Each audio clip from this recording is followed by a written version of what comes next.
आशा है आप लोग खुश होंगे और स्वस्थ होंगे। मैं प्रभा परगाई एपीएस हल्द्वानी लामाचौड़ से आज आपके लिए कक्षा 7th का महाभारत लेकर प्रस्तुत हुई हूँ। तो बच्चों, इससे पहले वीडियो में मैंने आपको महाभारत में कई टॉपिक पढ़ाई। तो सबसे पहले इससे जो पहले वीडियो में आपने देखा कि किस प्रकार शकुनी ने युधिष्ठिर को चौपड़ खेलने के लिए आमंत्रित करवाया, यानी कि शकुनी और दुर्योधन के द्वारा एक चाल खेली गई कि युधिष्ठिर से जो सारी चीज़ें, जो राज्य, सब कुछ हड़प लेने की नीति बनाई गई। तो चौपड़ के खेल के माध्यम से वो किस तरह से अपने मकसद में सफल रहे, वही इस पाठ में बताया गया है। तो हमारा जो आज का टॉपिक है वो है चौपड़ का खेल, यानी कि उस टाइम जो चौपड़ खेला जाता था उसमें शकुनी जो थे बहुत ही निपुण थे। उन्होंने अपनी नीति के अनुसार युधिष्ठिर को निमंत्रण दिया कि वह हमारे साथ क्या खेले, चौपड़ खेले। तो इस तरह जब युधिष्ठिर के पास ये प्रस्ताव भेजा गया तो उन्होंने मना किया। उन्होंने कहा कि यह खेल आने वाले युद्ध को आमंत्रण दे सकता है, क्योंकि जहाँ जुआ खेला जाता है वहाँ पर केवल विनाश ही होता है, ऐसा युधिष्ठिर ने कहा। लेकिन शकुनी ने अपनी बातों से युधिष्ठिर को छल दिया और उन्होंने उनके लाख मना करने पर भी उन्होंने कई प्रकार से उनको यह खेल करने के लिए उकसाया। और इस तरह से जब खेल आरंभ हुआ तो युधिष्ठिर की तरफ से शकुनी ने खेल खेला और युधिष्ठिर ने अपनी ओर से खेला। तो इस तरह जब चौपड़ का खेल शुरू हुआ तो पहले राउंड में ही, यानी कि पहला जो खेल चला उसमें युधिष्ठिर ने अपना सब कुछ हार दिया, जिसमें उन्होंने अपना राजपाट, घोड़े, दास दासी, ये सब कुछ वो हार गए। उसके बाद जब बातें, यानी कि जब सारी चीज़ें बढ़ती गई तो उसके बाद उन्हें अपनी पत्नी द्रौपदी को भी जुए में हारना पड़ा। लेकिन कई लोगों के समझाने पर कि द्रौपदी को वह नहीं हार सकते, क्योंकि जब वह स्वयं को हार चुके हैं तो द्रौपदी को वह नहीं हार सकते, ये सब चीज़ें वहाँ पर हुई। लेकिन इसका कोई फर्क उस सभा में नहीं पड़ा और इस प्रकार द्रौपदी का भरी सभा में बहुत ज़्यादा अपमान कौरवों द्वारा किया गया। और उस अपमान से ही महाभारत का जो ये युद्ध हुआ ये शुरू हुआ। यानी कि कोई भी चीज़ जब गलत होती है तो उसके परिणाम अच्छे नहीं होते हैं। तो महाभारत का जो ये युद्ध हुआ, ये मुख्य कारण इसका यही था कि जब द्रौपदी का अपमान हुआ तो भीम ने एक भीष्म प्रतिज्ञा की कि वह जब तक दुशासन के छाती का लहू अपने हाथों से नहीं पिएंगे तब तक वह अपना वचन नहीं भूलेंगे। तो इस प्रकार कई चीज़ें उस युद्ध में हुई, द्रौपदी का बहुत बड़ा अपमान किया गया। तो उसी सब के बारे में आप इस पाठ में पढ़ेंगे। तो चलते हैं, पढ़ना शुरू करते हैं। चौसर का खेल।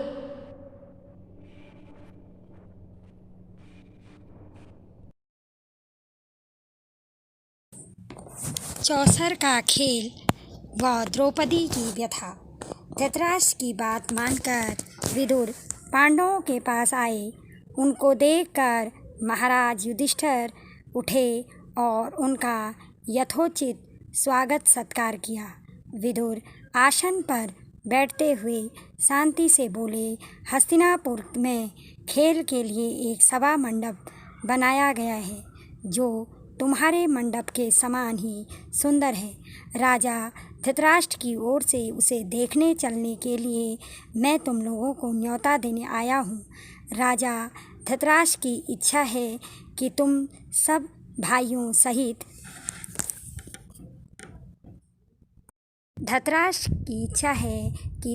वहाँ आओ, उस मंडप को देखो और 2 हाथ चौसर भी खेल जाओ। युधिष्ठिर ने कहा, चाचा जी, चौसर का खेल अच्छा नहीं है, उससे आपस में झगड़े पैदा होते हैं। समझदार लोग उसे पसंद नहीं करते हैं, लेकिन इस मामले में हम तो आप ही के आदेशानुसार चलने वाले हैं। आपकी सलाह क्या है? विदुर बोले, यह तो किसी से छिपा नहीं है कि चौसर का खेल सारे अनर्थ ही जड़ होता है। मैंने तो भरसक कोशिश की थी कि इसे न होने दें, किंतु राजा ने आज्ञा दी है कि तुम्हें खेल के लिए न्योता दे ही आऊँ, इसलिए आना पड़ा। अब तुम्हारी जो इच्छा हो करो। राजवंशों की रीति के अनुसार किसी को भी खेल के लिए बुलावा मिल जाने पर उसे अस्वीकार नहीं किया जा सकता था। इसके अलावा युधिष्ठिर को डर था कि कहीं खेल में न जाने को ही धृतराष्ट्र अपना अपमान न समझ ले और यही बात कहीं लड़ाई का कारण न बन जाए। इन्हीं सब विचारों से प्रेरित होकर समझदार युधिष्ठिर ने न्योता स्वीकार कर लिया।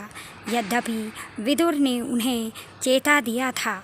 युधिष्ठिर अपने परिवार के साथ हस्तिनापुर पहुंच गए। नगर के पास ही उनके लिए एक सुंदर विश्राम गृह बनाया था। वहां ठहरकर उन्होंने आराम किया। अगले दिन सुबह नहा धोकर सभा मंडप में जा पहुँचे। कुशल समाचार पूछने के बाद शकुनी ने कहा, युधिष्ठिर, खेल के लिए चौपड़ बिछा हुआ है, चलिए 2 हाथ खेल लें। युधिष्ठिर बोले, राजन, यह खेल ठीक नहीं है। बाजी जीत लेना साहस का काम नहीं है। जुआ खेलना धोखा देने के समान है। आप तो यह सब बातें जानते ही हैं। वह बोला, आप भी क्या करते हैं महाराज, यह भी कोई धोखे की बात है। हाँ, यह कहिए कि आपको हार जाने का डर लग रहा है। युधिष्ठिर कुछ गर्म होकर बोले, राजन, ऐसी बात नहीं है। अगर मुझे खेलने को कहा गया तो मैं नहीं करूँगा। आप कहते हैं तो मैं तैयार हूँ। मेरे साथ खेलेगा कौन? दुर्योधन तुरंत बोल उठा, मेरी जगह खेलेंगे तो मामा शकुनी, किंतु दाव लगाने के लिए जो धन रत्नादि चाहिए वह मैं दूंगा। युधिष्ठिर बोले, मेरी राय यह है कि किसी एक की जगह दूसरे को नहीं खेलना चाहिए। यह खेल के साधारण नियमों के विरुद्ध है। अच्छा, तो अब दूसरा बहाना बना लिया, शकुनी ने हंसते हुए कहा। युधिष्ठिर ने कहा, ठीक है, कोई बात नहीं, मैं खेलूँगा। और खेल शुरू हुआ। सारा मंडप दर्शकों से खचाखच भरा हुआ था। द्रोण, भीष्म, कृप, विदुर, धृतराष्ट्र जैसे वयोवृद्ध भी उपस्थित थे। वे उसे रोक नहीं सके थे। उनके चेहरों पर उदासी छाई हुई थी।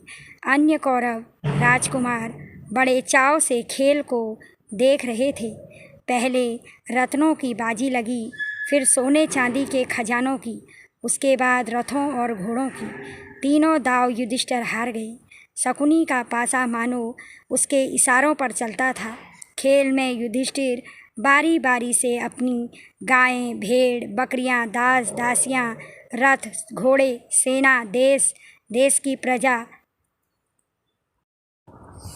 उससे नहीं रहा गया। वह बोला, युधिष्ठिर वीरों, सुनिए, चौसर के खेल के लिए युधिष्ठिर को धोखे से बुला दिया गया था। वह धोखा खाकर इस जाल में फंस गए और अपनी स्त्री तक की बाजी लगा दी। यह सारा कार्य न्यायोचित नहीं है। दूसरी बात यह है कि द्रौपदी अकेले युधिष्ठिर की पत्नी नहीं है, बल्कि 5 पांडवों की पत्नी है। इसलिए उसको दांव पर लगाने का अकेले युधिष्ठिर को कोई हक नहीं था। इसके अलावा खास बात यह है कि एक बार जब युधिष्ठिर खुद को ही दांव पर हार गए तो उनको द्रौपदी की बाजी लगाने का अधिकार ही क्या है। मेरी एक और आपत्ति यह है कि शकुनी ने द्रौपदी का नाम लेकर युधिष्ठिर को उसकी बाजी लगाने के लिए उकसाया था। लोगों ने चौसर के खेल के जो नियम बना रखे हैं, यह उनके बिल्कुल विरुद्ध है। इन सब बातों के आधार पर मैं इस सारे खेल को नियम विरुद्ध ठहराता हूँ। मेरी राय में द्रौपदी नियम पूर्वक नहीं जीती गई है। युवक विकर्ण के भाषण से वहाँ उपस्थित लोगों के विवेक पर से भ्रम का पर्दा हट गया। सभा में बड़ा कोलाहल मच गया। यह सच सब देखकर कर्ण उठ खड़ा हुआ और क्रुद्ध होकर बोला, विकर्ण, अभी तुम बच्चे हो। सभा में इतने बड़े बूढ़ों के होते हुए तुम कैसे बोल पड़े? तुम्हें यहाँ बोलने और तर्क वितर्क करने का कोई अधिकार नहीं है। यह देखकर दुशासन द्रौपदी के पास गया और उसका वस्त्र पकड़कर खींचने लगा। ज्यों-ज्यों वह खींचता गया, त्यों-त्यों वस्त्र भी बढ़ता गया। अंततः मैं खींचते-खींचते दुशासन की दोनों भुजाएं थक गई। हाँफता हुआ वह थकान से चूर होकर बैठ गया। सभा के लोगों में कपकपी सी फैल गई और धीमे स्वर में बातें होने लगी। इतने में भीमसेन उठा। उसके होंठ मारे क्रोध के फड़क रहे थे। ऊंचे स्वर में उसने यह भयानक प्रतिज्ञा की, उपस्थित सज्जनों, मैं शपथ खाकर कहता हूँ कि जब तक भरतवंश पर बट्टा लगाने वाले इस दुरात्मा दुशासन की छाती चीर न लूँगा, तब तक इस संसार को छोड़कर नहीं जाऊँगा। भीमसेन की इस प्रतिज्ञा को सुनकर उपस्थित लोगों का हृदय भय के मारे थर्रा उठा। इन सब लक्षणों से धृतराष्ट्र ने समझ लिया कि यह सब ठीक नहीं हुआ है। उन्होंने अनुभव किया कि जो कुछ हो चुका है उसका परिणाम शुभ नहीं होगा। यह उनके पुत्रों और कुल के विनाश का कारण बन जाएगा। उन्होंने परिस्थिति को संभालने के लिए इरादे से द्रौपदी को बड़े प्रेम से अपने पास बुलाया और शांत किया तथा सांत्वना दी। उसके बाद वह युधिष्ठिर की ओर मुड़कर बोले, युधिष्ठिर, तुम तो अजात शत्रु हो, उदार हृदय के भी हो। दुर्योधन की इस कुचाल को क्षमा करो और इन बातों को मन से निकाल दो और भूल जाओ। अपना राज्य, संपत्ति आदि सब ले जाओ और इंद्रप्रस्थ जाकर सुखपूर्वक रहो। धृतराष्ट्र की इन मीठी बातों को सुनकर पांडवों के दिल शांत हो गए और यथोचित अभिवादित के उपरांत द्रौपदी और कुंती सहित सब पांडव इंद्रप्रस्थ के लिए विदा हो गए। पांडवों के विदा हो जाने के बाद कौरवों में बड़ी हलचल मच गई। पांडवों के इस प्रकार अपने पंजे से साफ निकल जाने के कारण कौरव बड़ा क्रोध प्रदर्शन करने लगे और दुशासन तथा शकुनी के उकसाने पर दुर्योधन पुनः अपने पिता धृतराष्ट्र के सिर पर सवार हो गया और पांडवों को खेल के लिए एक बार और बुलाने को उनकी राजी कर लिया। युधिष्ठिर को खेल के लिए बुलाने को फिर दूत भेजा गया। पिछली घटना के कारण दुखी होते हुए युधिष्ठिर को यह निमंत्रण स्वीकार नहीं करना पड़ा। युधिष्ठिर हस्तिनापुर लौटे और शकुनी के साथ फिर चौपड़ खेला। इस बार खेल में यह शर्त थी कि हारा हुआ दल अपने भाइयों के साथ 12 वर्ष तक वनवास करेगा तथा उसके उपरांत 1 वर्ष अज्ञातवास में रहेगा। यदि इस वर्ष में उनका पता चल गया तो उन सबको 12 वर्ष का वनवास फिर से भोगना पड़ेगा। इस बार भी युधिष्ठिर हार गए और पांडव अपने किए वादे के अनुसार वन में चले गए। प्रश्न नंबर 1, विदुर पांडवों को किस बात के लिए न्योता देने गए थे? उत्तर, विदुर पांडवों को चौसर के खेल के लिए न्योता देने गए थे। प्रश्न नंबर 2, राजवंशों की रीति के अनुसार चौसर के खेल का क्या नियम था? उत्तर, राजवंशों की रीति के अनुसार किसी को भी खेल के लिए बुलावा मिल जाने पर उसे अस्वीकार नहीं किया जा सकता था। प्रश्न नंबर 3, सभा मंडप में कौन कौन उपस्थित थे? सभा मंडप दर्शकों से खचाखच भरा हुआ था। द्रोण, भीष्म, कृप, विदुर, धृतराष्ट्र, वयोवृद्ध भी उपस्थित थे। प्रश्न नंबर 5, कुशल समाचार पूछने के बाद शकुनी ने सभा मंडप में युधिष्ठिर से क्या कहा? उत्तर, कुशल समाचार पूछने के बाद शकुनी ने कहा, युधिष्ठिर, खेल के लिए चौपड़ बिछा हुआ है, चलिए 2 हाथ खेल खेल लें। प्रश्न नंबर 6, युधिष्ठिर के सलाह मांगने पर विदुर क्या बोले? उत्तर, विदुर बोले, यह तो किसी से छिपा नहीं है कि चौसर का खेल सारे अनर्थ की जड़ होता है। मैंने तो भरसक कोशिश की थी कि इसे न होने दें, किंतु राजा ने आज्ञा दी है कि तुम्हें खेल के लिए न्योता दे ही आऊं, इसलिए आना पड़ा। अब तुम्हारी जो इच्छा हो करो। प्रश्न नंबर 8। युधिष्ठिर ने धृतराष्ट्र का न्योता क्यों स्वीकार कर लिया? राजवंशों की रीति के अनुसार किसी को भी खेल के लिए बुलावा मिल जाने पर उसे अस्वीकार नहीं किया जा सकता था। इसके अलावा युधिष्ठिर को डर था कि कहीं खेल में जाने को ही धृतराष्ट्र अपना अपमान न समझ ले और यही बात कहीं लड़ाई का कारण न बन जाए। इन्हीं सब विचारों से प्रेरित होकर समझदार युधिष्ठिर ने न्योता स्वीकार कर लिया। प्रश्न नंबर 9। दूसरी बार खेल में क्या शर्त थी? उत्तर।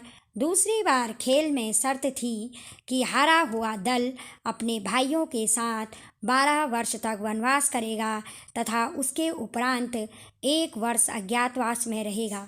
यदि इस 1 वर्ष में उनका पता चल जाएगा तो उन सबको 12 वर्ष का फिर से वनवास भोगना होगा।